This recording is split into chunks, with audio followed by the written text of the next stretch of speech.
MP CM Ramesh పై Banjara Hills పిఎస్లో BRS నేతలు ఫిర్యాదు చేశారు. బీజేపీలో బీఆర్ఎస్ విలీనం అంటూ సీఎం రమేష్ చేసిన వ్యాఖ్యలపై ఫిర్యాదు చేశారు.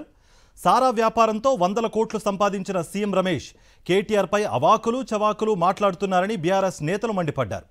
ఫోర్త్ సిటీలో సీఎం రమేష్కు రేవంత్ రెడ్డి 1600 కోట్ల కాంట్రాక్ట్ ఇచ్చారని, ఆ కాంట్రాక్టుల కోసం సీఎం రమేష్ బీఆర్ఎస్పై విమర్శలు చేస్తున్నారని అంటున్నారు బీఆర్ఎస్ నేతలు. మా బీఆర్ఎస్ పార్టీ గురించి, బీఆర్ఎస్ పార్టీ నాయకత్వం గురించి, మా కేటీఆర్ గారి గురించి చిల్లర మాటలు మాట్లాడుతుండు.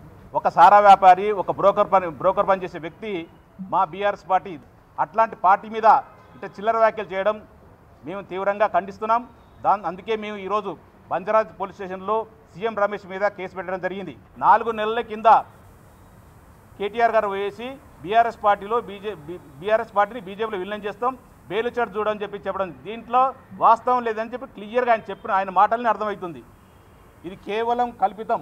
ఎందుకంటే రేవంత్ రెడ్డి గారు, సీఎం రమేష్ గారు ఏదైతే ఫోర్త్ సిటీలో 1650 కోట్ల రూపాయల కుంభకోణం అంటే అవకతవకలు బయటపడ్డాయని చెప్పి టాపిక్ డైవర్షన్ కొరకు మాత్రమే ఇలాంటి నిరాధారమైన ఆరోపణలు చేస్తూ టైంపాస్ చేస్తున్నాం.